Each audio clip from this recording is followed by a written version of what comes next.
नमस्कार साथियों, मैं अजीत स्वागत करता हूं आपके अपने प्यारे परिवार रोजगार विद अंकित पर। कैसे हैं आप सब लोग? आशा करता हूं बहुत अच्छे होंगे, स्वस्थ होंगे, लाजवाब होंगे।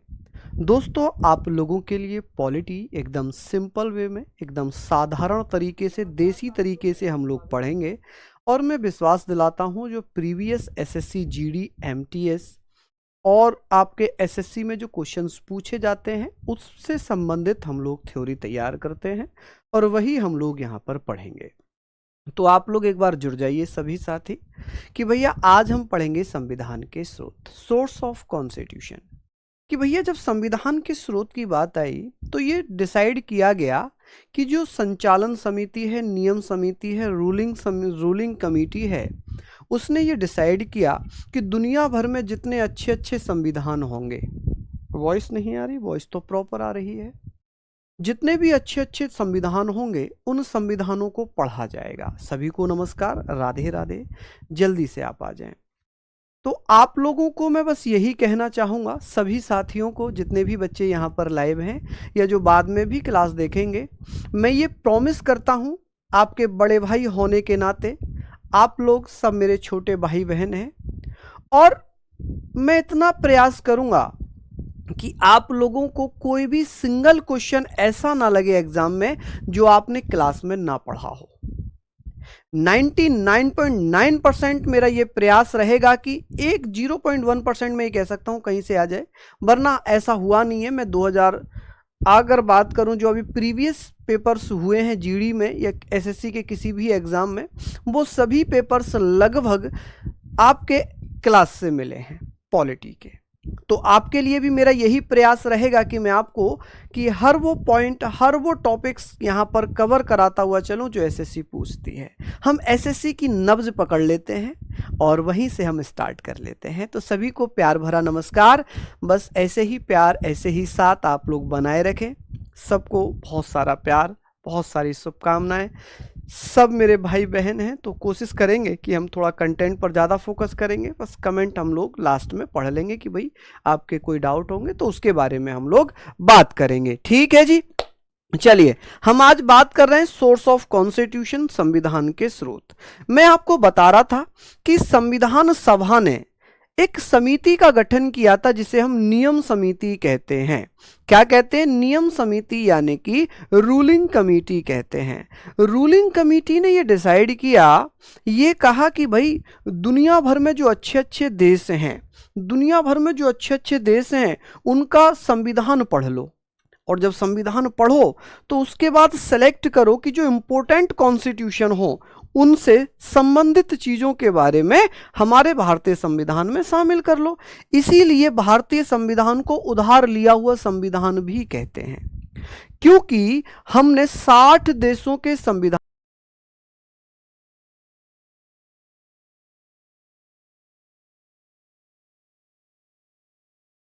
लेकिन सबसे बड़ा जो संविधान का स्रोत है, बिगेस्ट सोर्स ऑफ कॉन्स्टिट्यूशन, आप कहेंगे भैया वो है भारत शासन अधिनियम 1935। कौन सा?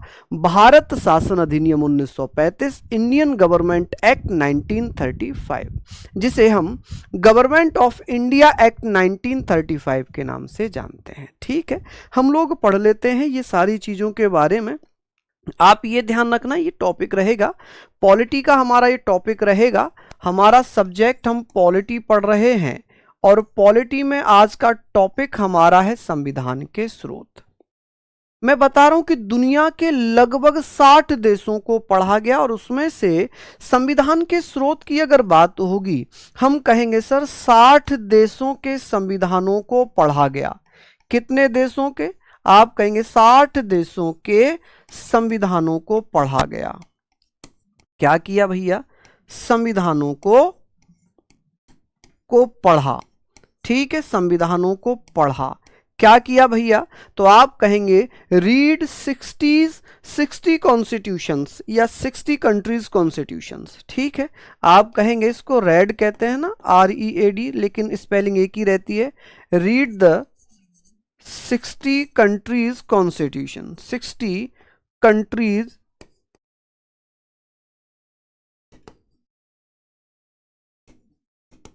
कंट्रीज कॉन्स्टिट्यूशन,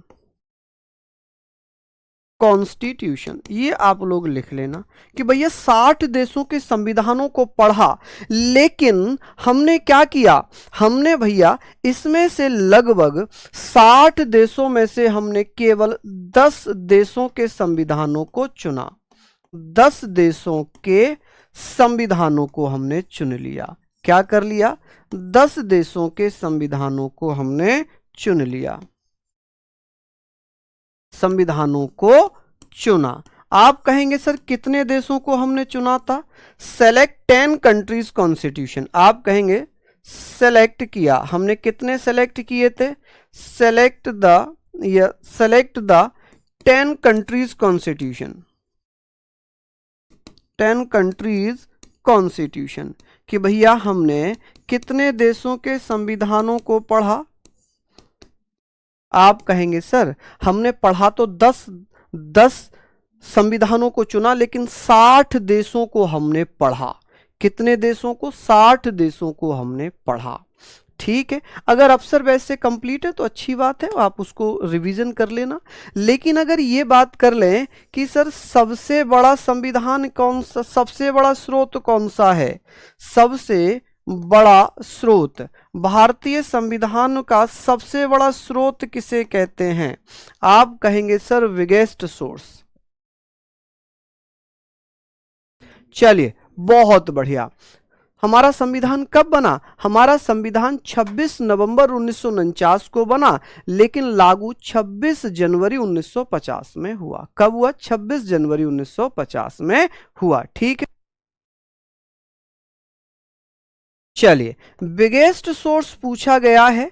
आप कहेंगे sir biggest source of constitution, यहां पर आप लोगों को बताना है बिगेस्ट सोर्स ऑफ कॉन्स्टिट्यूशन, संविधान का सबसे बड़ा स्रोत पूछा जाएगा तो आप बता देना भैया, आप बताएंगे सर कौन सा होगा। चलिए यहां पर हम लोग बात करेंगे, आप कहेंगे सर सबसे बड़ा जो स्रोत है वो कौन सा होगा।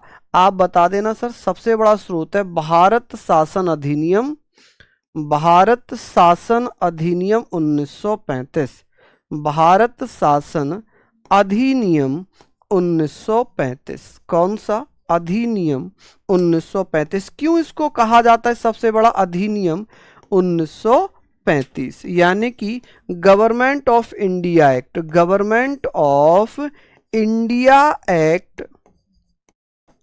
India act 1935। क्यों इसको सबसे बड़ा स्रोत माना गया, इसका कारण क्या है, इसका कारण यह है कि सर सबसे बड़ा स्रोत की बात होगी तो आप कहेंगे सर सबसे बड़ा स्रोत भारत शासन अधिनियम 1935 से। क्यों, क्योंकि इसमें लगभग 250 आर्टिकल ऐसे ही या थोड़ा बहुत चेंज करके भारतीय संविधान में शामिल कर लिए।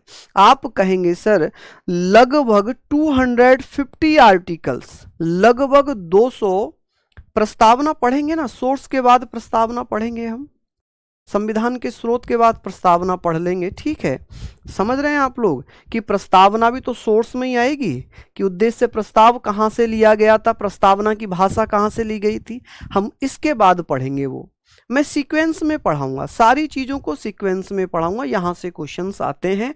ठीक है, आप कहेंगे सर भारतीय संविधान का सबसे बड़ा स्रोत, बिगेस्ट सोर्स ऑफ कॉन्स्टिट्यूशन कौन सा था, तो आप कहेंगे भारत शासन अधिनियम 1935, यानी कि गवर्नमेंट ऑफ इंडिया एक्ट 1935।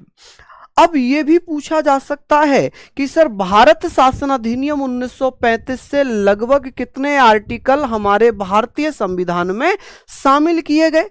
आप कहेंगे, आप क्या कहिएगा, आप कहेंगे सर, आप कहेंगे कि सर भारत शासन अधिनियम 1935 से, भारत शासन अधिनियम 1935 से लगभग 250 आर्टिकल, कितने, 250 अनुच्छेद, अनुच्छेद को हम क्या बोल सकते हैं, आर्टिकल, अनुच्छेद यानी कि आर्टिकल्स, तो लगभग 250 आर्टिकल भारतीय संविधान में शामिल कर लिए। किस में शामिल कर लिए, भारतीय संविधान में हमने शामिल कर लिए। मैं इसको याद भी कराने का प्रयास करूंगा। भारतीय संविधान में शामिल किए। आप कहेंगे भैया किस में शामिल कर लिए? भारतीय संविधान में शामिल किए।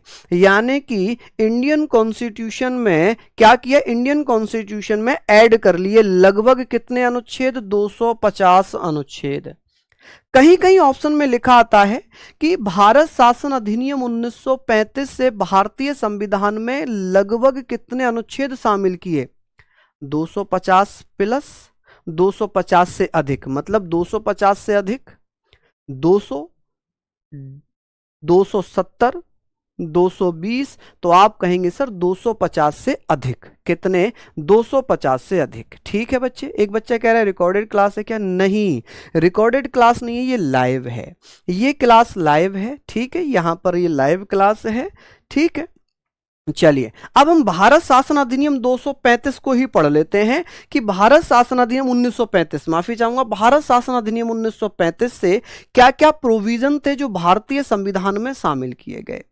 भारतीय संविधान में भारत शासन अधिनियम 1935 से कौन कौन से प्रावधान थे, प्रोविजन थे जो हमने लिए हैं। तो मैं लिखवा देता हूं, यहां तक लिख लिया हो तो प्लीज थंब कर देना। मैं इसको बहुत आराम से सिंपल तरीके से पढ़ाता हुआ चलूंगा। नहीं बेटा स्पीड नहीं पकड़ेंगे, आराम से पढ़ेंगे। स्पीड का काम होता है, स्पीड का काम होता है शैतानों का, और आप सब बच्चे स्टूडेंट हैं, शैतान नहीं हैं। चलिए बहुत बढ़िया। अब बात ये आती है कि सर हम यहां पर बात करेंगे भारत शासन अधिनियम 1935 से क्या क्या प्रावधान लिए गए। भारत शासन अधिनियम 1935, भारत शासन अधिनियम 1935 जिसे हम गवर्नमेंट ऑफ इंडिया एक्ट कहेंगे, शॉर्ट में लिख दूं government of India act, India act 1935 कि भैया हमने इससे क्या क्या प्रावधान लिए थे। के प्रावधान के मुख्य प्रावधान क्या थे? मुख्य प्रावधान कौन कौन से प्रावधान लिए हैं हमने? Provision, main provision. आप कहेंगे सर मेन प्रोविजन कि भैया मेन प्रोविजन हमने कौन कौन से लिए हैं? प्रोविजंस कि भैया यहां से हमने क्या क्या प्रावधान भारतीय संविधान में शामिल किए। आप कहेंगे सर जैसे हम जानते हैं कि जो बड़े बड़े एग्जाम हैं जैसे यूपीएससी के द्वारा जो एग्जाम कराए जाते हैं, क्या आपको पता है यूनियन पब्लिक सर्विस कमीशन भारतीय संविधान में आर्टिकल 315 से लेकर आर्टिकल 323 तक आता है? सबने पता होगा, सबको पढ़ा हुआ होगा कि सर ये हमने पढ़ रखा है, ये हमने पढ़ रखा है कि सर जो संघ लोक सेवा आयोग है, यूपीएससी है, राज्य लोक सेवा आयोग है, इसका प्रावधान भारतीय संविधान में कहां से लिया गया है?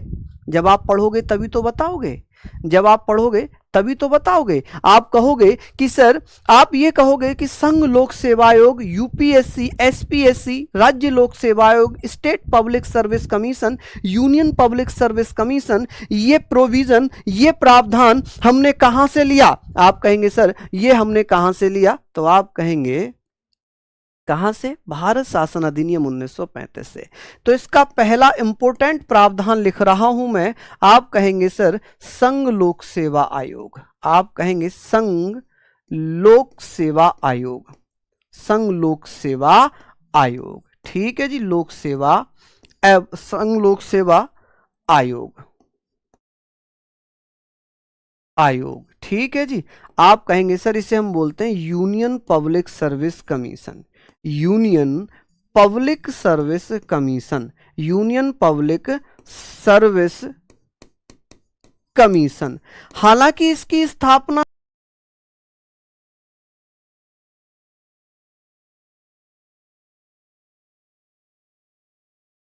जो यूपीएससी है इसकी स्थापना कब हुई थी? जल्दी से बताइए। इसकी स्थापना, स्थापना एस्टैब्लिशमेंट कब होती है? हिंदी इंग्लिश दोनों ही लिख रहा हूं। एस्टैब्लिशमेंट, आप कहेंगे सर इसकी स्थापना होती है 1926 में। कब? 1926 में इसकी स्थापना होती है ली आयोग की सिफारिश पर। हालांकि ये अपने आप में एक चैप्टर है, संघ लोक सेवा आयोग अपने आप में एक चैप्टर है, तो हम इसको पढ़ते हुए चलेंगे। ठीक है जी। आप कहेंगे सर कि संघ लोक सेवा आयोग जिसकी स्थापना 1926 में हुई थी, इसे कहां से लिया गया है इंडियन कॉन्स्टिट्यूशन में? आप कहेंगे भारत शासन अधिनियम 1935 से। कहां से? भारत शासन अधिनियम 1935 से। बहुत बढ़िया। हालांकि मैं इसको और ज्यादा डिटेल में नहीं लेकर चलूंगा क्योंकि ये अपने आप में चैप्टर है, इसको हम जब इसका चैप्टर पढ़ेंगे तब इसको हम पढ़ लेंगे। ठीक है जी। चलिए हम बात करते हैं सर शक्तियों के वितरण की 3 सूचियां। आप कहेंगे सर हम बात करेंगे कि दूसरा फैक्ट हमने क्या पढ़ा था, राज्य, संघ, राज्य और समवर्ती सूची। जो समवर्ती सूची हमने ऑस्ट्रेलिया से ली थी, कॉनकरेंट लिस्ट। लेकिन बात यहां पर यह आ गई कि सर जो शक्तियों का विभाजन है, जो डिस्ट्रीब्यूशन ऑफ पावर है, 3 list of distributions of power, यानी कि शक्तियों के वितरण की 3 सूचियां, ये हमने कहां से लिया है? आप कहेंगे सर शक्तियों के विभाजन की 3 सूचियां ये हमने कहां से ली हैं? ये हमने भारत शासन अधिनियम 1935 से ली हैं। ठीक है, एक पहला पॉइंट ये हुआ संघ लोक सेवा आयोग हमने भारत शासन अधिनियम 1935 से ले लिया। दूसरा हमने क्या लिया? आप कहेंगे सर दूसरा हमने क्या लिया है? आप बताएंगे सर शक्तियों के विभाजन की या वितरण की, विभाजन कह लें, वितरण कह लें, वितरण, विभाजन या वितरण की 3 सूचियां। कितनी सूचियां माय डियर? विभाजन की 3 सूचियां। आप कहेंगे सर 3 सूचियां। ठीक है जी। यहां पर आप लोग इसको ऐसे भी लिख सकते हैं।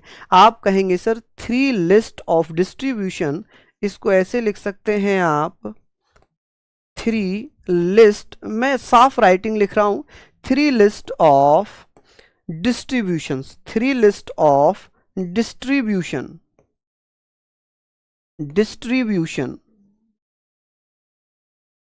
ऑफ पावर्स, कि भैया शक्तियों का विभाजन, कि कौन सी शक्तियां राज्य के पास रहेंगी, कौन सी शक्तियां केंद्र के पास रहेंगी, कौन सी शक्तियां राज्य और केंद्र दोनों के पास रहेंगी। इन चीजों के बारे में हम लोग बात कर रहे हैं। तो ये सारी चीजें आप लोगों को लिखनी है। रिकॉर्डेड क्लास भी आपको मिल जाएगी, इसकी पीडीएफ भी आपको मिल जाएगी दोस्तों।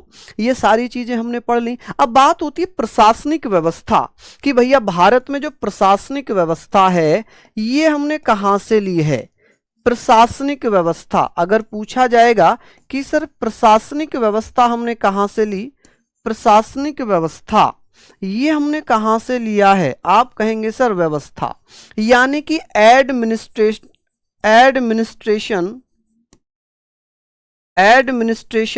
जो एडमिनिस्ट्रेशन है, एडमिनिस्ट्रेटिव सिस्टम कहां से लिया गया है? एडमिनिस्ट्रेटिव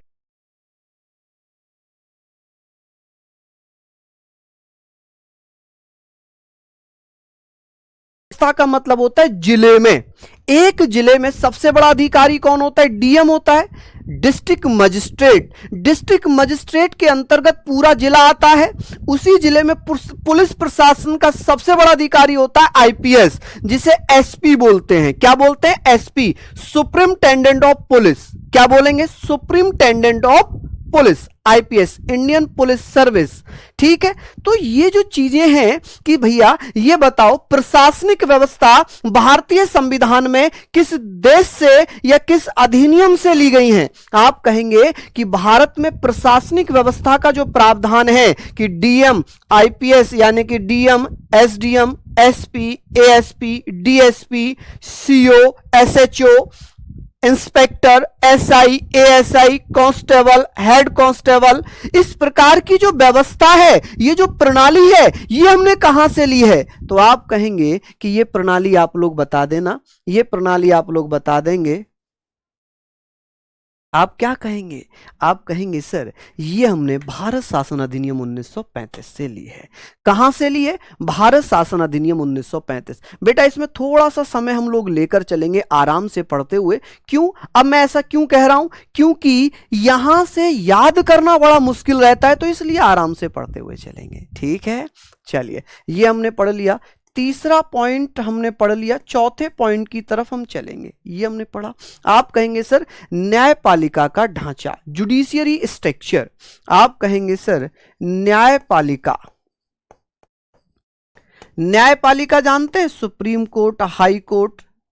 न्यायपालिका का ढांचा, ढांचा, ठीक है जी, न्यायपालिका का ढांचा। ढांचा आप क्या समझते होंगे? ढांचे से क्या मतलब है कि भाई सुप्रीम कोर्ट, हाई कोर्ट, फिर सबऑर्डिनेट कोर्ट, यानी कि सबसे पहले उच्चतम न्यायालय, फिर उच्च न्यायालय, फिर अधीनस्थ न्यायालय। क्या हो जाएगा? अधीनस्थ न्यायालय। भैया नोट्स बनाते हुए चलो, इसीलिए धीरे चल रहा हूं क्योंकि ये टॉपिक थोड़ा सा आपको याद करना पड़ेगा। ये टॉपिक याद करना पड़ेगा और याद करने के लिए इंपॉर्टेंट है कि समझना। आप कहेंगे सर जुडिशियरी, आप कहेंगे सर जुडिशियरी, जुडिशियरी स्ट्रक्चर। आप कहेंगे सर जुडिशियरी स्ट्रक्चर हमने कहां से लिया है, तो कौन भैया बता देंगे? आप कहेंगे सर जुडिशियरी स्ट्रक्चर हमने कहां से लिया, तो आप कहेंगे सर ये हमने कहां से लिया है, तो आप कहेंगे सर ये हमने भारत शासन अधिनियम 1935 से लिया। कहां से? भारत शासन अधिनियम 1935 से लिया। चलिए इंपॉर्टेंट है। अब बात आती है सर, आप विवाद करेंगे मेरा राज्यपाल का पद। आप कहेंगे सर राज्यपाल का पद, ये तो हमने कनाडा से लिया था। कनाडा से राज्यपाल की नियुक्ति केंद्र की सिफारिश पर की जाएगी, इस प्रकार की व्यवस्था ली थी। लेकिन राज्यपाल का जो पद है पोस्ट ऑफ गवर्नर, ये हमने भारत शासन अधिनियम 1935 से लिया। कहां से? भारत शासन अधिनियम 1935 से लिया है। आप कहेंगे सर ये ध्यान रखना आप लोग, यहां पर मैं बात करूंगा राज्यपाल का पद। किसका पद? राज्यपाल का पद। ये हमने कहां से लिया है? Post of governor. आप कहेंगे सर पोस्ट ऑफ गवर्नर, कि सर ये पोस्ट ऑफ गवर्नर हमने कहां से लिया है, तो आप कहेंगे सर पोस्ट ऑफ गवर्नर ये हमने भारत शासन अधिनियम 1935 से लिया है। लेकिन अगर बात करेंगे सर इसकी नियुक्ति का प्रावधान, इसकी नियुक्ति यानी कि अपॉइंटमेंट का जो प्रोविजन है, अपॉइंटमेंट, कि भैया जो अपॉइंटमेंट का प्रोविजन है ये हमने कनाडा से लिया है। कहां से? कनाडा से। कि भैया ये बताएंगे, जब मैं कनाडा पढ़ाऊंगा ना तब भी मैं लिखवा दूंगा कि राज्यपाल का जो पद है वो हमने भारत शासन अधिनियम 1935 में शामिल कर लिया था भारतीय संविधान में। लेकिन इसकी जो नियुक्ति है कि केंद्र की सिफारिश पर, on the recommendation of union government या सेंट्रल गवर्नमेंट, वो हमने कहां से लिया? वो हमने लिया है कनाडा से। कहां से? कनाडा से। तो ये चीजें भी आप लोग प्लीज इसको नोट डाउन करिए। अब मुझे बताएं, अब बताइए इतना आप लोगों ने लिख लिया? इतना आप लोगों ने लिख लिया? हाँ जी मुस्कान, बिल्कुल बिल्कुल कमेंट सीन हो रहे हैं। देखिए सबके कमेंट्स आ रहे हैं, प्लीज रिक्वेस्ट है आप लोग अगर कमेंट के चक्कर में रहेंगे तो शायद हो सकता है कि क्लास में हम बहुत ज्यादा कंटेंट ना पढ़ पाए। ठीक है, अफसर बेस में पढ़े हैं, इसको पढ़ना होगा भैया। अगर आपके पास नोट्स बने हुए हैं तो उनको रिवाइज कर लीजिएगा, उनको रिवाइज कर लीजिएगा। ठीक है, ठीक है, चलिए बहुत बढ़िया, यहां तक आप लोग इसको नोट डाउन कर लेंगे माय डियर। अब बात आती है, इसको आपने पढ़ लिया, एक बार फिर से पढ़ते हैं। यूपीएससी कहां से लिया? भारत शासन अधिनियम 1935 से। ठीक है, शक्तियों के विभाजन के वितरण की 3 सूचियां, 3 list of distribution of powers कहां से ली? भारत शासन अधिनियम 1935 से। प्रशासनिक व्यवस्था कहां से ली है? आप कहेंगे सर ये भी हमने कहां से ली है, तो आप कहेंगे सर ये हमने भारत शासन अधिनियम 1935 से। न्यायपालिका का ढांचा, जैसे कि आप जानते हैं भारत में न्यायपालिका को हम त्रिभुजाकार कहते हैं। क्या बोलते हैं? ट्रायंगुलर बोलते हैं, कि सुप्रीम कोर्ट, फिर हाई कोर्ट और उसके बाद क्या होगा? उसके बाद आप लोग कहेंगे सर अधीनस्थ न्यायालय, जो जिला न्यायालय होते हैं। ठीक है, चलिए बात आती है कि भैया सबसे महत्वपूर्ण, हमारे ऊपर शासन किसने किया था? ब्रिटेन ने। हम किसके गुलाम थे? ब्रिटेन के। हम किसके कॉलोनीज थे? ब्रिटेन के। तो ब्रिटेन से हमने क्या क्या चीजें ली हैं? आप कहेंगे ब्रिटेन के संविधान से हमने क्या लिया है? ब्रिटिश संविधान से। ब्रिटिश या ब्रिटेन कह सकते हैं आप, कि भैया ब्रिटेन के संविधान से, ब्रिटेन के संविधान से हमने कौन कौन सी चीजें ली हैं? ब्रिटेन के संविधान से, ठीक है जी, from the constitution of Britain. आप कहेंगे सर फ्रॉम द कॉन्स्टिट्यूशन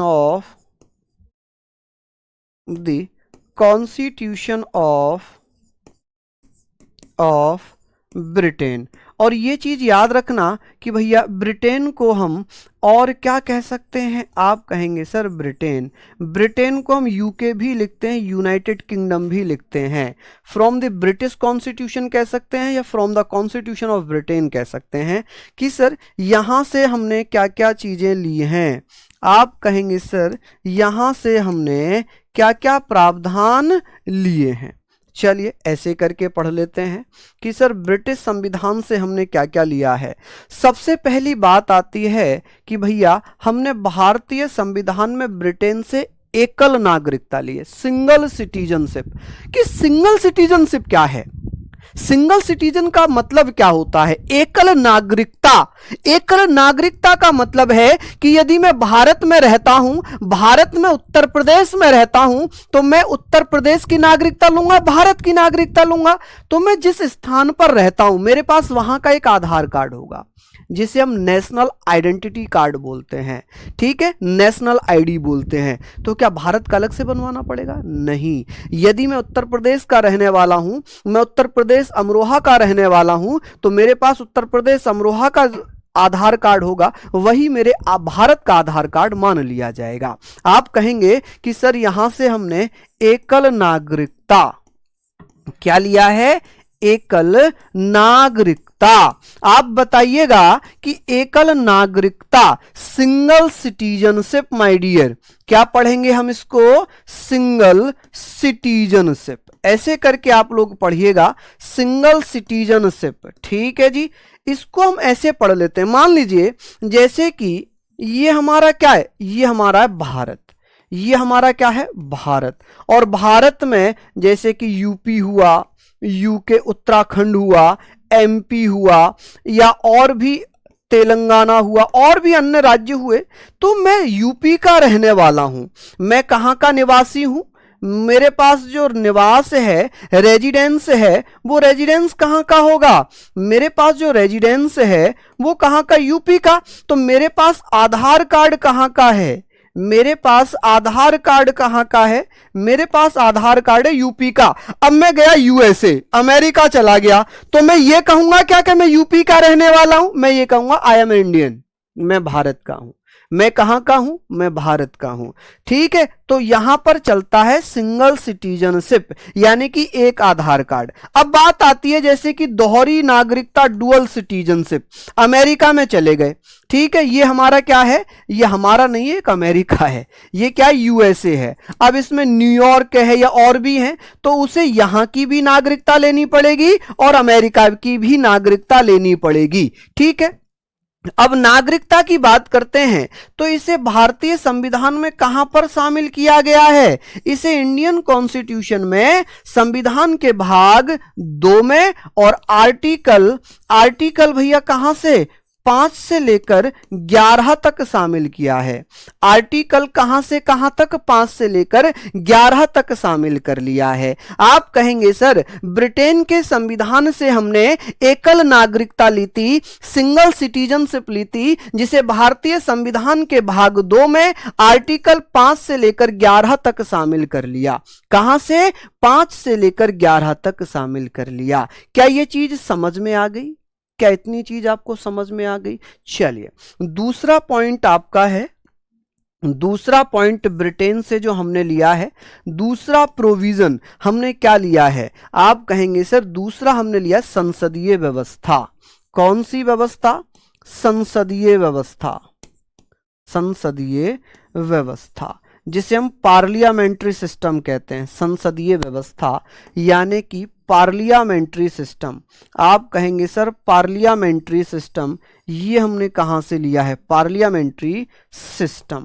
आप कहेंगे सर ये व्यवस्था हमारी कहां से ली गई है, इसमें क्या होता है। देखिए पार्लियामेंट्री सिस्टम भारत में क्या है, भारत में क्या है, जैसे कि आप कहेंगे बिल्कुल पीडीएफ मिलेगा, बिल्कुल। देखिए 25 से 30 क्लास, 25 क्लासेस में मैं इसको मैक्सिमम खत्म कर दूंगा, ठीक है। पार्लियामेंट्री सिस्टम का मतलब क्या है कि लोकसभा और राज्यसभा, जैसे कि भारत में क्या है, जैसे संसदीय व्यवस्था है और संसद में जैसे कि राष्ट्रपति, लोकसभा, राज्यसभा। तो आप कहेंगे जैसे कि लोकसभा है भारत में, लोकसभा जिसे निम्न सदन कहते हैं, लोकसभा प्लस राज्यसभा प्लस राज्यसभा, और राज्यसभा को हम आरएस लिख सकते हैं क्या, राज्यसभा, ठीक है, ऐसे करके लिख सकते हैं, प्लस राष्ट्रपति। राष्ट्रपति भी इसी का एक भाग होता है, प्रेसिडेंट।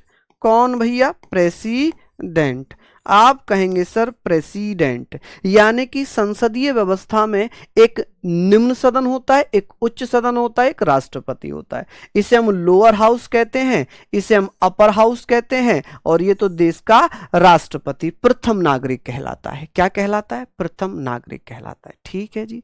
चलिए, तो ये सारी चीजें हम पढ़ लेंगे। अब बात आती है सर द्विसदनीय व्यवस्था।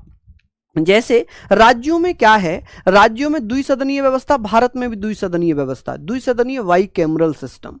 लोकसभा राज्यसभा 2 सदन हो गए, वैसे ही राज्यों में भी विधानसभा और विधान परिषद।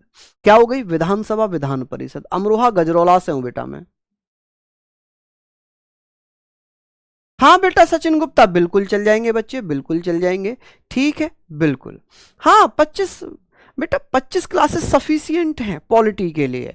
देखिए पढ़ाने के लिए तो मैं आपको पॉलिटी 100 क्लासेस में भी खत्म नहीं कर पाऊंगा, लेकिन डिपेंड करता है कि हम किसके लिए पढ़ रहे हैं। मेरा उद्देश्य आपके घर में नौकरी लाना है, मेरा उद्देश्य आपकी नौकरी लगवाना है, मेरा उद्देश्य आपको महारत हासिल नहीं करवानी है। मेरा उद्देश्य यह नहीं है कि मैं आपको इसका एक अध्यापक बना दूं।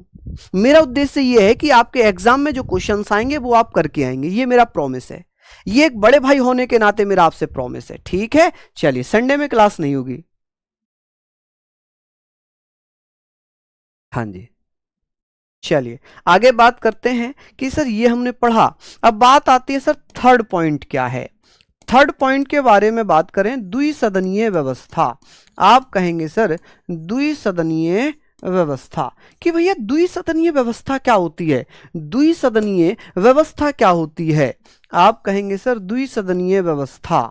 चलिए, द्विसदनीय व्यवस्था जिसे हम बाइकैमरल, जिसे हम बाइकैमरल क्या बोलेंगे भैया, बाइकैमरल, ऐसे करके आप लिख सकते हैं क्या कि भैया बाइकैमरल, ठीक है जी, बाइकैमरल सिस्टम।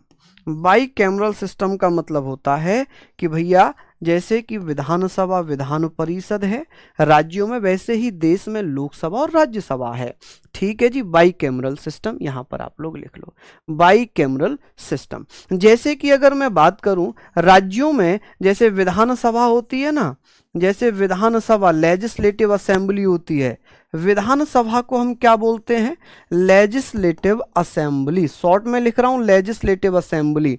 और विधान परिषद, क्या विधान परिषद सभी राज्यों में है, नहीं, विधान परिषद मात्र 6 राज्यों में है। Vidhan Parishad legislative council. अब विधान परिषद मात्र कितने राज्यों में है, आप कहेंगे सर मात्र 6 स्टेट्स में है। 6 स्टेट्स में होंगे, कौन कौन से, UKMBAT, एक ट्रिक है UKMBAT, MBAT, यानी कि उत्तर प्रदेश, कर्नाटक, महाराष्ट्र, बिहार, आंध्र प्रदेश, तेलंगाना। लिख लेंगे या लिख दूं, ये ट्रिक आप लोग लिख लेंगे या मैं लिख कर दूं, बताएं जल्दी से। PDF आपको मिल जाएगी, बिल्कुल मिल जाएगी। क्या ये चीज आप लोग लिख लेंगे कि सर यू से बना यूपी, के से बना कर्नाटक, के से बना कर्नाटक, M से बना महाराष्ट्र, M से बना महाराष्ट्र, B से बना बिहार, B से क्या बन गया बिहार, और A से बन गया आंध्र प्रदेश। हालांकि ये मैं सब पढ़ाऊंगा बेटा, आंध्र प्रदेश, और T से बन गया तेलंगाना, T से क्या बन गया तेलंगाना, ठीक है जी, क्या बन गया तेलंगाना। क्लियर। तो मात्र 6 राज्यों में विधान परिषद है। तो इस प्रकार की व्यवस्था को हम बोलते हैं द्विसदनीय व्यवस्था, यानी कि bicameral system. How many state in India जहां पर बाइकैमरल सिस्टम चलता है, आप कहेंगे ओनली 6, कितने? ओनली 6। तो आप कहेंगे सर ये ट्रिक थी आपकी UKMBT, यू से उत्तर प्रदेश, के से कर्नाटक, M से महाराष्ट्र, बिहार से, B से बिहार, A से आंध्र प्रदेश, T से तेलंगाना। खत्म। चलिए जी बात करेंगे सर विधि का शासन। 4th पॉइंट हम लोग लिखेंगे विधि का शासन। क्या लिखेंगे जी यहां पर? विधि का शासन। बहुत इंपॉर्टेंट है, बहुत ज्यादा पूछा जाता है। विधि का शासन क्या है? विधि का शासन क्या है? Rule of law. कि भैया रूल ऑफ लॉ क्या है?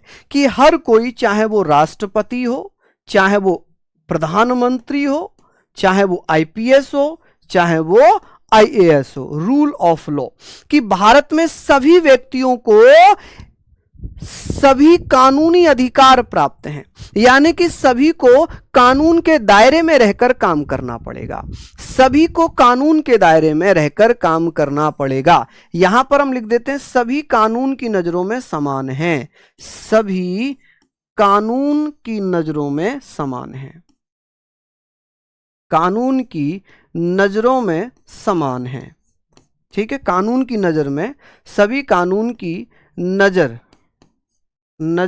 में समान है, यानी कि समान है। समान, equal, according to the law. All persons are equal according to law. कि भाई चाहे वो राष्ट्रपति है, चाहे वो उपराष्ट्रपति है, चाहे वो प्रधानमंत्री, चाहे वो IAS, चाहे वो IPS, चाहे वो MLA, चाहे वो आम नागरिक, अगर किसी ने कोई मर्डर किया है तो उसको वही सजा मिलेगी जो एक आम नागरिक को मिलती, जो एक आम नागरिक को मिलती। तो रूल्स ऑफ लॉ कि सभी को संविधान के दायरे में रहकर काम करना पड़ेगा। इसका मतलब यह है कि सभी को संविधान के दायरे में रहकर काम करना पड़ेगा। सभी को संविधान के दायरे में काम करना पड़ेगा। क्या करना पड़ेगा? संविधान के अनुसार काम करना पड़ेगा। संविधान के अनुसार कार्य करना होगा। कार्य करना होगा। ठीक है जी। आप कहेंगे भैया सभी लोग संविधान के दायरे में रहकर काम करेंगे। सिंपल सी चीज है। अब एक बच्चा पूछा सर इसको कॉपी में लिखना जरूरी, PDF से काम चल जाएगा? देखिए मैं एक तरीका बताता हूं याद करने का। जब मैं अपने मुंह से बोलूंगा, अपने हाथ से लिखूंगा, तो मेरा माइंड और मेरे मसल्स दोनों काम कर रहे हैं। तो हमारा रिसर्च ये कहता है कि एक बार हम पढ़ रहे हैं केवल, तो हमारी केवल एक थिंग काम कर रही है, हमारा माइंड काम कर रहा है। लेकिन जब हम पढ़ रहे हैं, देख रहे हैं और हम हाथ से लिख रहे हैं, तो हमारी दोनों चीजें काम कर रही हैं। तो माइंड और एक मसल्स, तो दोनों चीज जब काम करती हैं तो जल्दी याद होता है। अब आप इसको दिक्कत यह है कि आप लोग अब ये कहेंगे सर ये पॉलिटी हम ग्रुप डी के लिए पढ़ लें, NTPC के लिए पढ़ लें, रेलवे के लिए पढ़ लें, SSC के लिए पढ़ लें, CHSL के लिए पढ़ लें, MTS के लिए पढ़ लें, CGL के लिए पढ़ लें, किसी के लिए भी पढ़ लीजिए, सब इंपॉर्टेंट है, सब इंपॉर्टेंट है। ठीक है जी। वॉइस तो दिक्कत नहीं कर रही भाई, वॉइस मेरा बच्चा परेशान नहीं होना चाहिए। चेक करो।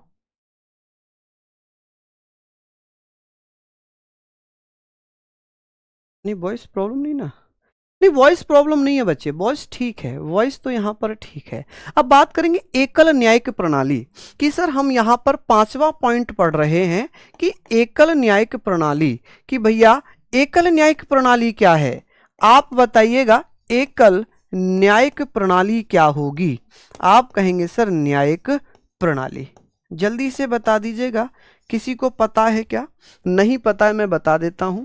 आप कहेंगे सर एकल न्यायिक प्रणाली, जिसे हम क्या बोलते हैं? Single judicial system.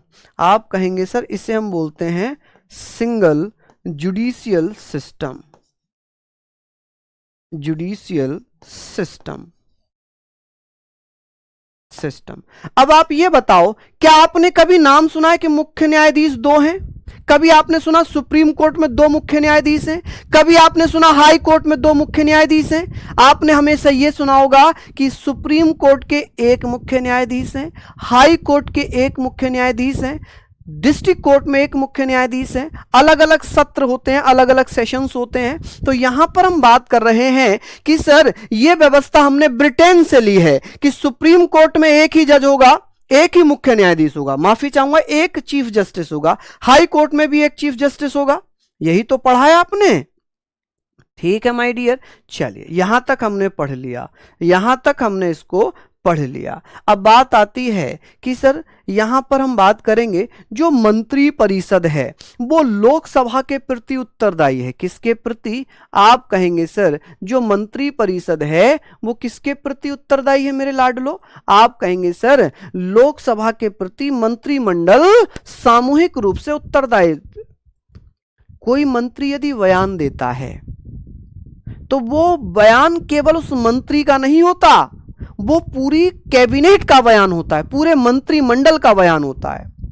जैसे मान लो जो मोदी कैबिनेट है, बीजेपी जो सरकार है इसकी मोदी कैबिनेट गवर्नमेंट में है, अगर नितिन गडकरी जी ने कुछ बयान दे दिया तो वो ये नहीं होगा कि ये इनका अपना बयान है, सरकार उससे मुंह नहीं फिर सकती। सरकार ये कहेगी हाँ जी ये हमारा बयान है। आपने देखा होगा कभी कभी कोई मंत्री बयान ज्यादा दे देता है, कंट्रोवर्सी होती है, तो उस मंत्री को बर्खास्त कर दिया जाता है, उसका पद छीन लिया जाता है। क्यों? क्योंकि ताकि सरकार ये कह पाए कि देखो भाई उसने गलत बोला था, हमने उसका पद हटा दिया, उसका हमने पद हटा दिया। ठीक है, तो आप कहेंगे सर लोकसभा के प्रति मंत्रिमंडल की सामूहिक उत्तरदायित्व है। छठा पॉइंट होगा लोकसभा के प्रति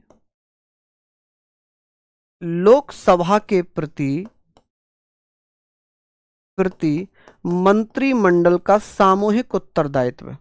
आप कहेंगे भैया मंत्रिमंडल का सामूहिक उत्तरदायित्व, सामूहिक उत्तरदायित्व दायित्व। इसको इंग्लिश में लिख सकते हैं collective responsibility.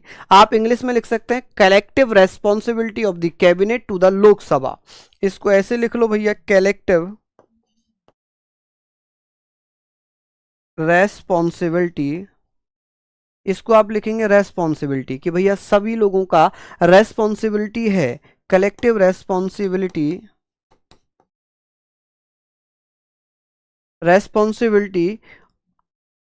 of the cabinet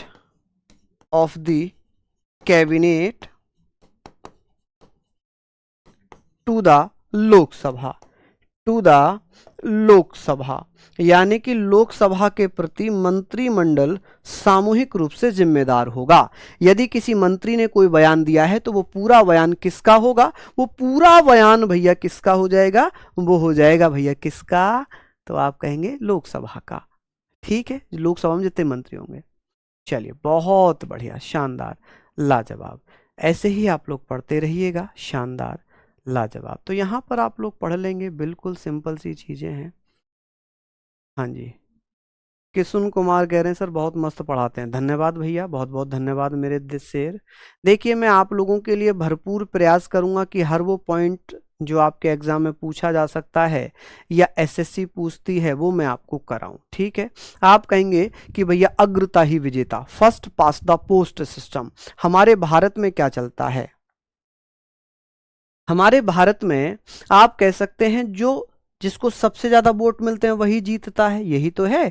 ग्राम प्रधानी का हो, एमएलए का हो, एमपी का हो, चाहे वो लोकसभा का चुनाव हो, चाहे वो विधानसभा का चुनाव हो, चाहे वो प्रधानी का चुनाव हो, जिसको सबसे ज्यादा वोट मिलते हैं वही जीत जाता है। ये व्यवस्था भी हमने ब्रिटेन से ली है, यानी कि first past the post system. ये व्यवस्था हमने कहां से ली है माय डियर? आप कहेंगे सर इसी में 7वां पॉइंट लिखेंगे, ब्रिटेन में ही 7th पॉइंट आप लोग लिखेंगे कि सर ये हमने कहां से लिया है, क्योंकि सबसे बड़े दो ही हैं, एक तो ब्रिटेन से सबसे ज्यादा पॉइंट लिए गए, सबसे ज्यादा प्रावधान ब्रिटेन से, और सबसे ज्यादा अमेरिका से। ठीक है, उसके बाद तो छोटे छोटी चीजें हैं, उनको भी कल हम कवर करेंगे क्योंकि आज तो पूरा हो ही नहीं पाएगा। आप कहेंगे 7th पॉइंट ये है कि अग्रताही विजेता, अग्रताही विजेता। अग्रताही विजेता का मतलब क्या है? जिसको सबसे ज्यादा वोट मिलेंगे वही जीतेगा। आप कहेंगे sir first past the post system, first past the post system, कि sir first pass the post system ये हमने कहां से लिया है? इसका मतलब क्या है कि जिसको सबसे ज्यादा वोट मिलते हैं वही जीतता है। इसका मतलब है कि जिसको सबसे ज्यादा वोट मिलेंगे वही जीतेगा, सबसे ज्यादा वोट मिलेंगे वही जीतेगा, सबसे ज्यादा वोट मिलते हैं वही जीतता है, मिलते हैं वही जीतता है। आप कहेंगे वही जीतता है। चलिए ये पॉइंट भी हमने पढ़ लिया।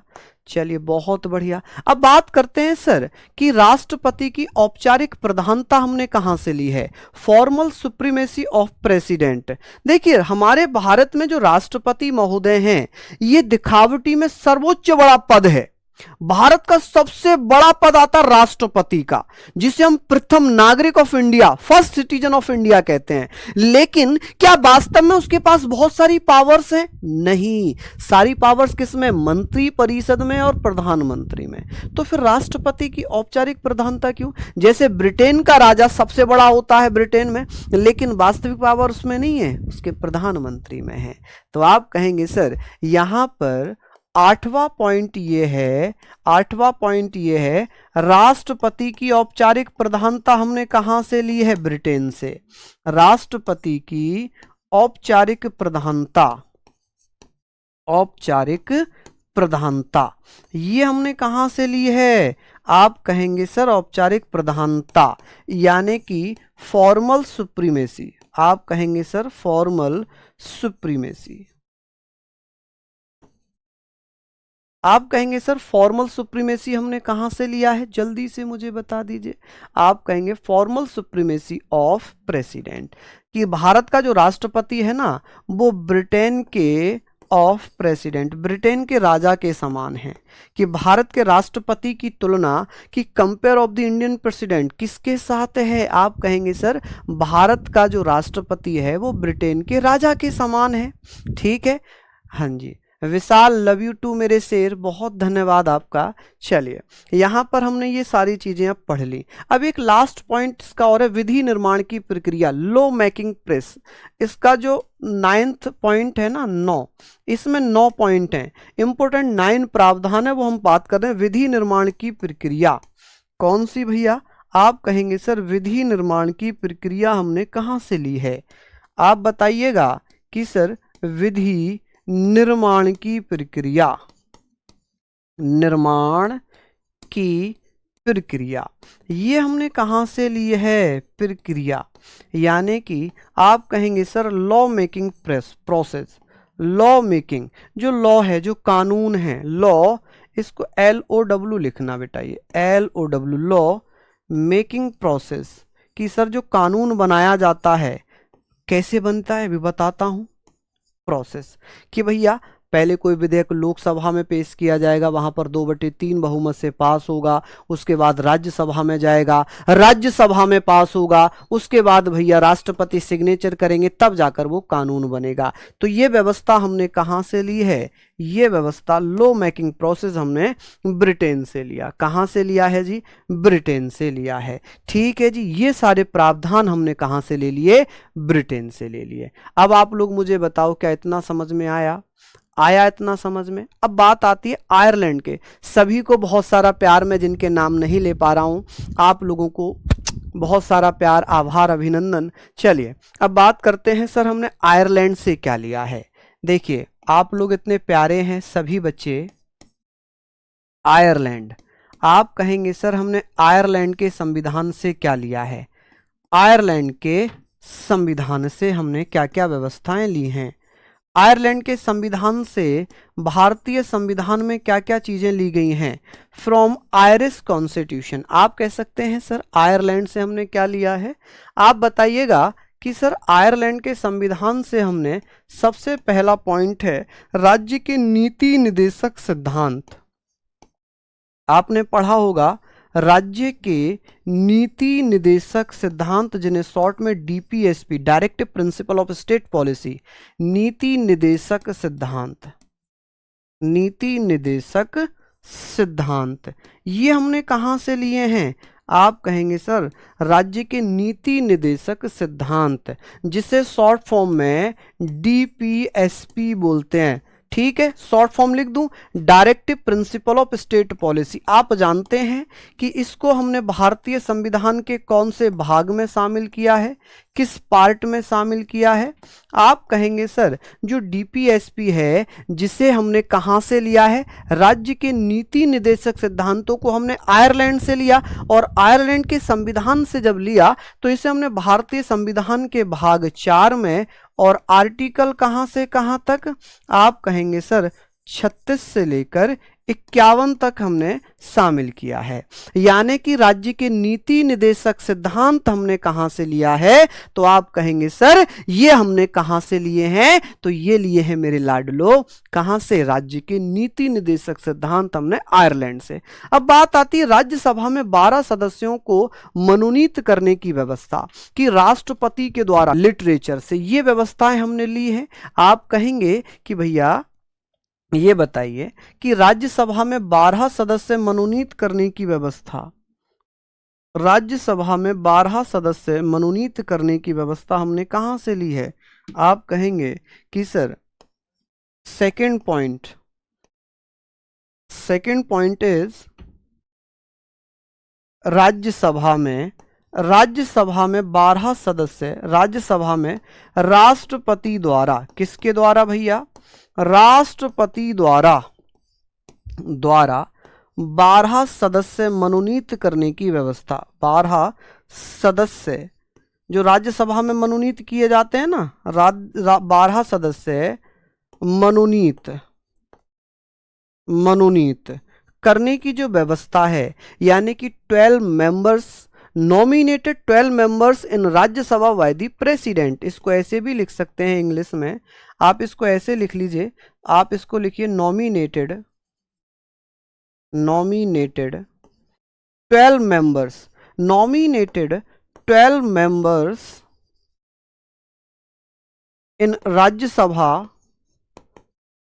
By president. ठीक है जी, बाय प्रेसिडेंट, कि राष्ट्रपति के द्वारा 12 सदस्यों को राज्यसभा में मनोनीत करने की व्यवस्था। कि सर जो ये 12 सदस्य हैं, ये 12 सदस्य कहां कहां से लिए जाते हैं? कला से हो सकते हैं, यानी कि आर्ट से। ठीक है, आर्ट से हो सकते हैं, जिसने कला में बहुत सारा क्या किया हो। 12 से लेकर 35 तक मूल अधिकार हैं, फंडामेंटल राइट्स हैं, वो हमने अमेरिका से लिए हैं। जब हम अमेरिका पढ़ेंगे पढ़ लेंगे। Shivam Yadav love you too मेरे लाल। लिखना नहीं, इंग्लिश लिखना जरूरी नहीं है। ये इंग्लिश में इसलिए लिख रहा हूं कि जो बच्चे इंग्लिश मीडियम वाले हैं, जो इंग्लिश जानते हैं, वो लिख सकते हैं, बाकी हिंदी वाले हिंदी लिख लें।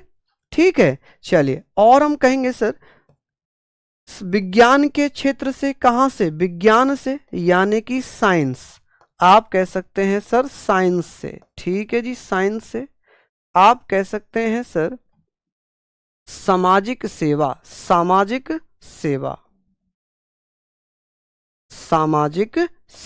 से। सामाजिक सेवा सोशल सर्विस बोलेंगे इसको। क्या बोलेंगे भैया? Social service. ठीक है जी, सोशल सर्विस से। क्या सोशल सर्विस से? और चौथा पॉइंट आप लोग लिख लेना, कि भैया साहित्य के क्षेत्र से। किससे? साहित्य के क्षेत्र से। साहित्य जिसे हम क्या बोलते हैं? लिटरेचर बोलते हैं। क्या बोलते हैं इसको हम?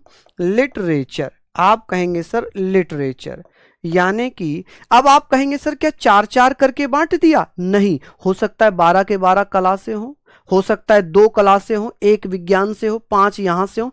तो इनका कोई वो नहीं है कि भाई किसने कहां से लिए जाएंगे। ठीक है, इसको आप लोग पढ़ लीजिएगा। अब बात आती है सर, एक पॉइंट और मैं लिखवाऊंगा आयरलैंड के संविधान से। तीसरा पॉइंट होगा कि राष्ट्रपति के निर्वाचक मंडल और उसकी पद्धति, कि राष्ट्रपति का जो निर्वाचक मंडल है, electoral college of the president, electoral college and method of election, कि ये कहां से लिया गया है? तो ये हमने लिया है राष्ट्रपति का निर्वाचक मंडल, कौन कौन राष्ट्रपति के चुनाव में हिस्सा लेगा।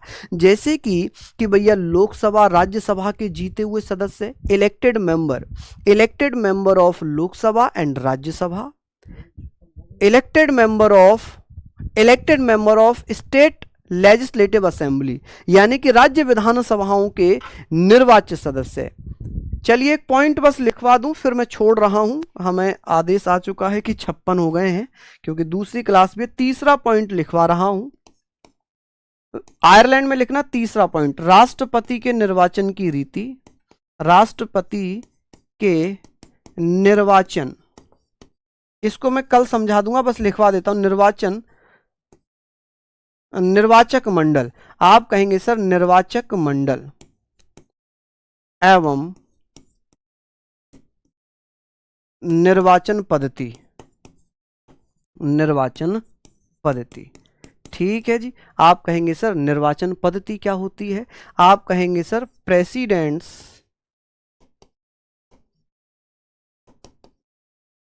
Presidents electoral college, president electoral college.